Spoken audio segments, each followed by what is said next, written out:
Clinical chemistry, acid-base balance. An acid is a substance that can yield a hydrogen ion or hydronium ion when dissolved in water. A base is a substance that can yield hydroxyl ions. Dissociation constant describes the relative strengths of acids and bases. The pK is the negative log of the ionization constant and the pH in which the protonated and unprotonated forms are present in equal concentrations. The buffer is a combination of a weak acid or weak base and its salt, and it's a system that resists changes in pH. So the maintenance of hydrogen ions. The normal concentration of hydrogen ions in extracellular body fluid ranges from 36 to 44 nanomoles per liter, but the body produces much greater quantities of hydrogen. It happens by the lungs and kidneys. Body controls and excretes hydrogen to maintain the pH homeostasis.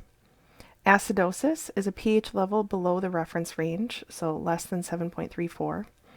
Alkalosis is a pH level above the reference range, so greater than 7.44. And many textbooks will say the normal range is 7.35 to 7.45. Buffer systems are the body's first line of defense against extreme changes in hydrogen concentration. All buffers, like I mentioned previously, consist of a weak acid and its corresponding salt or conjugate base. Bicarbonate is one of the major buffer systems that we refer to when talking about buffering the blood and carbon dioxide. So its carbonic acid system has low buffering capacity, but it's still an important buffer for these three reasons. Carbonic acid dissociates into carbon dioxide and water, allowing carbon dioxide to be eliminated by the lungs, and hydrogen is water. Changes in carbon dioxide modify ventilation or respiration rate. Bicarbonate concentration can be altered by the kidneys. So we can eliminate or retain bicarbonate from the kidneys, and we can eliminate carbon dioxide from the lungs. Other buffers include the phosphate system, the plasma protein, and hemoglobin buffer systems. So this is a picture of the equation for the bicarbonate buffer system. So here you can see we start off with carbon dioxide and water, and then that can sway over to carbonic acid, which can then be converted into bicarbonate and hydrogen ions. And the reverse reaction is possible. If we have bicarbonate and hydrogen ions, they can combine together to create carbonic acid, which can then dissociate into carbon dioxide and water. Added hydrogen combines with bicarbonate to form carbonic acid. Added hydroxide combines with carbonic acid to form water and bicarbonate. This is important for three reasons. So carbonic acid dissociates into carbon dioxide and water. And again, as I mentioned previously, it allows for the elimination of hydrogen as carbon dioxide by the lungs. Changes in the partial pressure of carbon dioxide modify the ventilation rate. Bicarbonate can be altered in the kidneys, and it works in concert with buffering capacity of hemoglobin. PCO2, I just want to mention a little bit about what partial pressure of carbon dioxide is referring to. It's not necessarily a concentration, but sometimes it's easier to think of it as a concentration. The partial pressure is talking about the pressure of oxygen or carbon dioxide gas within the bloodstream. And we'll learn a little bit more about blood gases in the next lecture video. So you can think about it as a quantity, although because it's a gas, we refer to it as a pressure. The hemoglobin buffering system. So it buffers carbon dioxide produced in the tissue. Its complex relationship between the degree of oxygenation of hemoglobin and the pH, PCO2, and total CO2.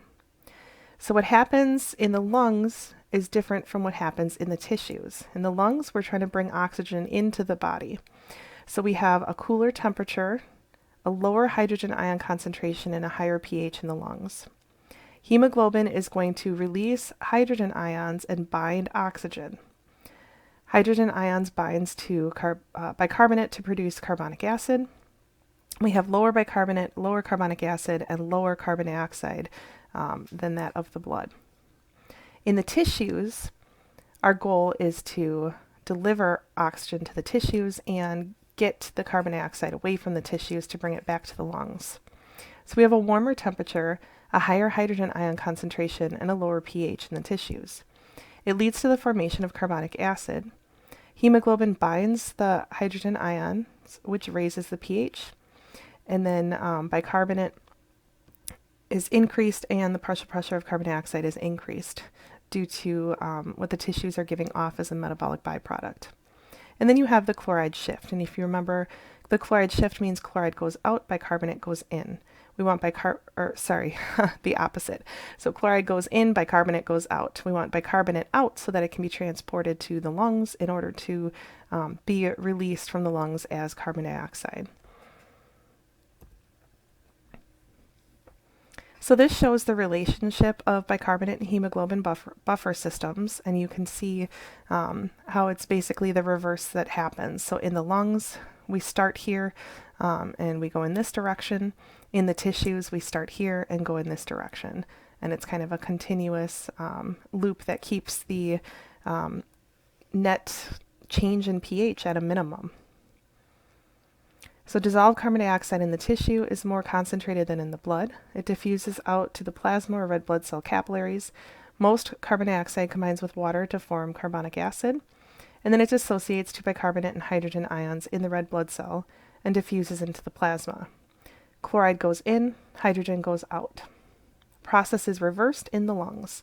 And then, as I mentioned, the overall goal here is we don't want to change the pH of the blood. So we want to keep it consistent, and that's what this system allows us to do.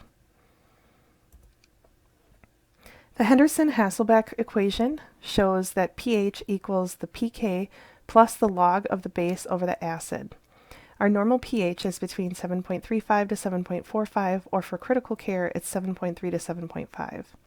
For carbonic acid or bicarbonate buffer system, the pH equals the pK plus the log of the bicarbonate, which is the base, over 0.03 times the partial pressure of carbon dioxide, which represents the acid.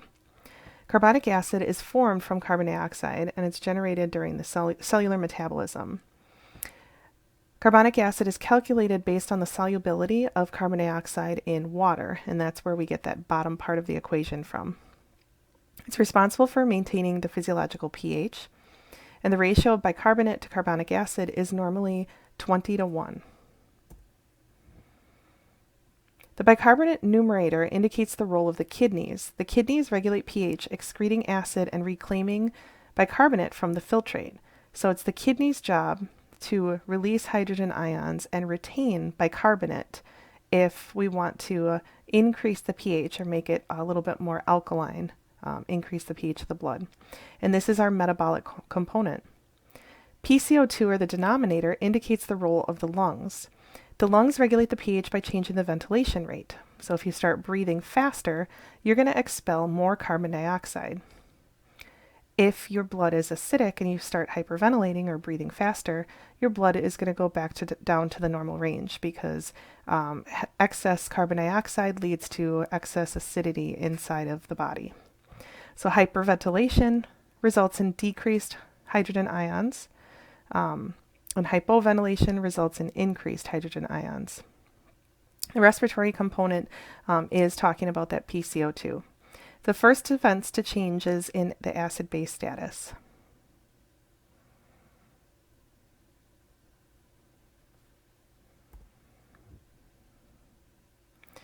So the kidney's regulation of the acid-base balance, so it functions in maintaining the acid-base balance through the excretions of acids and bases. Main function in reclaiming bicarbonate from the filtrate and returning it to the blood, primarily in the proximal tubules. So sodium in the filtrate is exchanged for hydrogen in the tubular cell. In the filtrate, you can see the equation here, which is slightly different from what happens in the tubular cell. Bicarbonate is reabsorbed into the blood along with sodium. With alkalotic conditions, you excrete more bicarbonate to compensate for elevated blood pH, and that's going to decrease the hydrogen ion concentration. So these are just basic definitions. Reabsorption and reclamation are usually used interchangeably, and that's just the process of re-entering into the blood. Secretion or excretion are sometimes used interchangeably, and that results in the concentration or removal of substances from the filtrate. These actions together determine the pH of urine and blood. The excretion of hydrogen ions. Normally, the net excess of 50 to 100 millimoles of acid is produced daily. The minimum urine pH is about 4.5. most hydrogen combines with dibasic phosphate, HPO4, and ammonia. Excretion is dihydrogen phosphate and ammonium. The amount of dibasic phosphate is relatively constant. Its daily excretion of hydrogen is dependent on ammonium. Ammonia, NH3, is generated from glutamine and other amino acids, and it's increased in response to decreased blood pH. This is a diagram that shows all of these processes that I've been talking about, so you can take some time to kind of follow the arrows along and see what the fate of carbon dioxide is and how it's transported to the lungs and the role that the kidney plays in regulating pH. Acidemia is a blood pH that's less than the reference range. Alkalemia is a blood pH that's greater than the reference range. Acidosis is a pathological condition that results from the accumulation of acid or loss of base in the body, where your bicarbonate to hydrogen ion concentration is less than 20:1. Alkalosis is a pathological condition resulting from the accumulation of base or loss of acid from the body, where your bicarbonate to hydrogen ion concentration is greater than 20:1. So acidosis can be caused by an increased addition of an acid, decreased elimination of an acid, or increased loss of base, while alkalosis can be caused by increased addition of a base, decreased elimination of a base, or increased loss of acid. There is metabolic and respiratory acidosis and alkalosis. Metabolic is primarily due to a change of bicarbonate levels, and respiratory is primarily due to a change in carbon dioxide levels, or in the partial pressure of carbon dioxide. So talking about metabolic acidosis first. So in metabolic acidosis, we have a decrease in bicarbonate that leads to a decrease in pH. Remember, the base is on the top and the acid is on the bottom. So if we decrease the top, we're going to decrease our pH. It may be caused by an administration of the acid-producing substance, so ammonium chloride or calcium chloride, excessive formation of organic acids like diabetic ketoacidosis, hypoxic lactate acidosis or starvation, reduced excretion of acids, so renal tubular acidosis. That's actually slow onset and readily compensated by respiratory mechanisms. Or we have excessive loss of bicarbonate, so diarrhea, drainage from the biliary, pancreatic, or intestinal fistula, or renal failure. There's increased anion gap acidosis. The anion gap is originally used as a quality control measure. If the gap is outside of the range of 7 to 16 millimoles per liter, suggested error in the measurement of one of the electrolytes.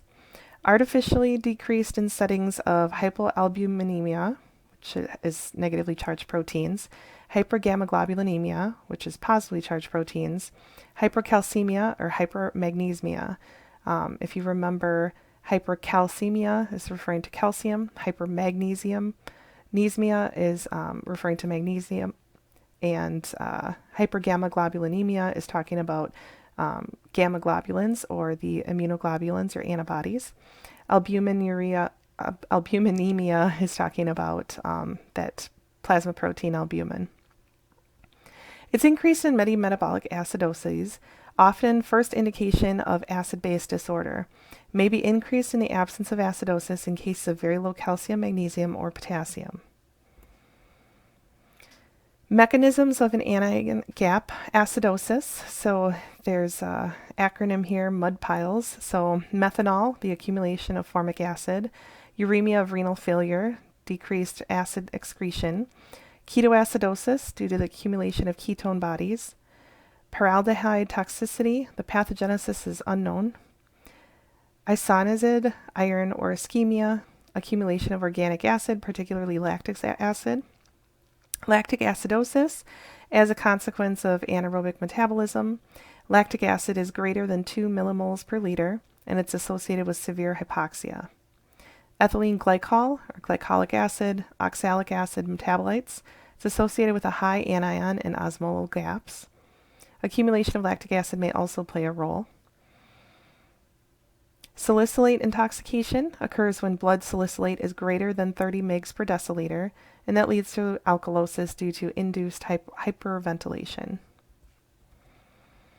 Lactic acidosis, so lactate is the end product of anaerobic glycolysis. So if you remember your anaerobic respiration, we have glycolysis, and when glycolysis ends with the production of pyruvate, that pyruvate can either go to the Krebs cycle if there's oxygen available, or it will go through the lactic acid cycle and be converted to lactic acid or lactate. It's usually utilized by the liver for gluconeogenesis, or the Cori cycle. Type A lactic acidosis is the most common form. It's caused by tissue hypoxia, so not enough oxygen getting to the tissues. Type B lactic acidosis is a result of metabolic disease, drugs, or toxins.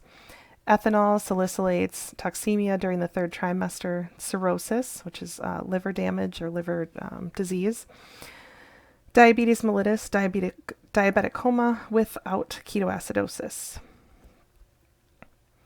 The measurement of lactate is suspected when unexplained anion gap is greater than 20, when the pH is less than 7.25 and PCO2 is not elevated.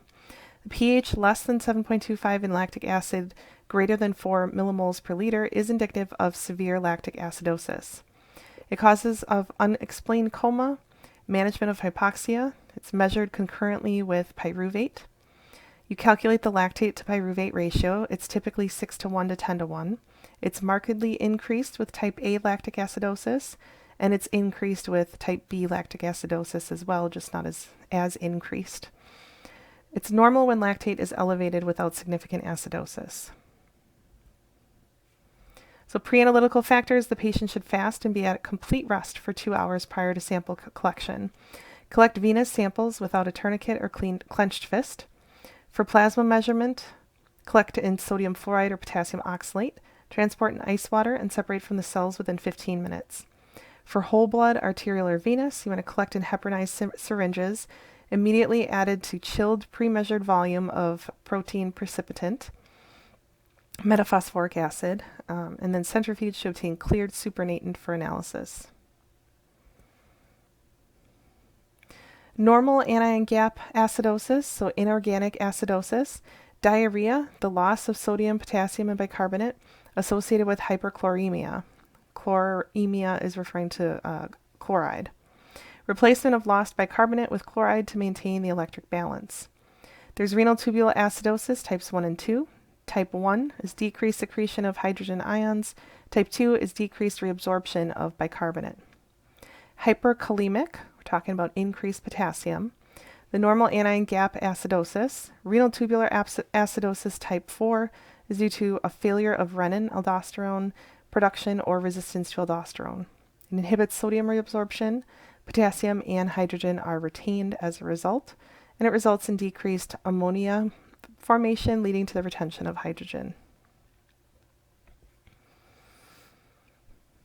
So respiratory acidosis is a decrease in alveolar ventilation, which causes decreased elimination of carbon dioxide by the lungs. So if you retain carbon dioxide in the body, you're going to have an acidosis situation. Non-respiratory alkalosis is a gain in bicarbonate, which causes an increase in pH. And respiratory alkalosis is an increase in alveolar ventilation, which causes excessive elimination of carbon dioxide from the lungs.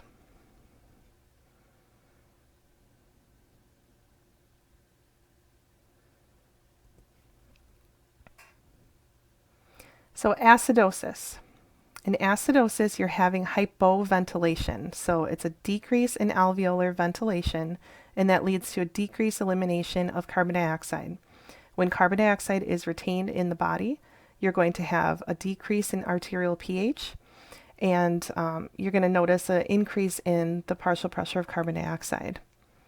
It's observed in lung diseases, the end result of chronic progressive alveolar destruction, emphysema, bronchopneumonia, drug toxicity, barbiturates, morphine, alcohol, mechanical obstruction or asphyxiation, inefficient mechanical ventilation or inadequate oxygenation, decreased cardiac output, congestive heart failure, impaired function of the respiratory center due to head trauma, sedation, or anesthesia.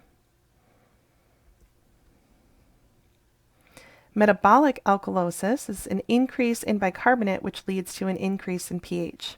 It may lead to neuromuscular toxicity. Tetany may develop if the pH is greater than 7.55. Excess administration of sodium carbonic acid or ingestion of carbonic acid producing salts, sodium lactate, citrate, acetate.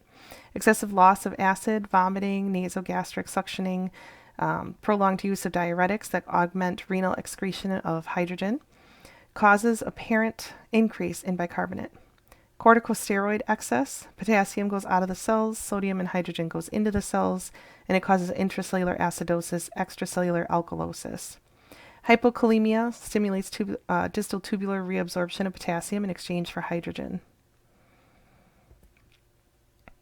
Chloride responsive metabolic acidosis is associated with hypovolemia, contraction alkalosis, prolonged vomiting, pyloric or upper duodenal obstruction, results in renal retention of bicarbonate due to increased aldosterone, increased reabsorption of sodium, excretion of potassium and hydrogen, results in hypokalemia, contributes to the alkalosis. Urine chloride is less than 10 millimoles per liter, reabsorbed with bicarbonate and sodium. Treat with total body water replacement, water with sodium chloride tabs or saline infusion. Chloride-resistant metabolic alkalosis is less common than chloride-responsive. It's associated with underlying disease process, primary aldosteronism, Cushing's syndrome, excess addition of exogenous base, mineralocorticoid or glucocorticoid excess. Potassium, hydrogen is lost through the kidneys as a consequence of increased sodium reabsorption stimulated by elevated aldosterone or cortisol. Hypokalemia contributes to alkalosis, stimulates ammonia production, excretion of hydrogen as ammonium. Respiratory alkalosis. So you have an increase in alveolar ventilation or hyperventilation, which is going to lead to an increase in the elimination of carbon dioxide. So if more carbon dioxide is leaving, you're going to decrease the pH. Caused by chemical stimulation of the respiratory center by drugs, salicylates, nicotine, progesterone. Hypoxemia, induced hyperventilation, induced by breathing oxygen, poor air. Fever, hysteria or anxiety. Pulmonary emboli, pulmonary fibrosis. Oxygen transport across the alveolar membrane is impaired and more carbon dioxide transport. Overventilation by a mechanical ventilator. Septicemia, trauma due to the effects on the central nervous system. This is a list of some of the compensatory mechanisms that occur during each one of these acidosis or alkalosis states. So metabolic acidosis is compensated by hyperventilation. You blow off the carbon dioxide, which returns the acid-base balance to normal. Secondary compensation by the kidney retaining bicarbonate. So when you're having metabolic acidosis, you compensate with the lungs and the kidney. But the primary compensation is through the lungs. Respiratory acidosis, you have metabolic compensation. So you have kidneys increase the excretion of hydrogen ions and the reabsorption of bicarbonate. So when you have respiratory acidosis, you have a metabolic response. When you have metabolic acidosis, you have a respiratory response. Metabolic alkalosis is compensated by hypoventilation, which leads to retaining carbon dioxide levels, or carbon dioxide, which leads to a decrease in pH. Typically only in unconscious patients. It can lead to hypoxia, secondary compensation by kidney retaining hydrogen ions. Respiratory alkalosis. Since it's respiratory alkalosis, we treat with metabolic compensation. So, and when I say treat with, I mean the body responds in this particular way. So we're not doing anything. The body is going to respond in this particular way to compensate for what's happening in this disorder. So metabolic compensation, the kidneys are going to excrete bicarbonate and retain hydrogen ions. Compensation by buffer systems. So in respiratory acidosis, excess carbon dioxide or carbonic acid in the blood is buffered by hemoglobin and protein buffer systems. It's going to cause a slight rise in the concentration of bicarbonate. May appear as metabolic alkalosis early in the compensation mechanism. And then you have post-hypercapnic, which is following an increase in the partial pressure of carbon dioxide state. Respiratory alkalosis, red blood cell tissue buffers provide hydrogen ions that consume small amounts of bicarbonate.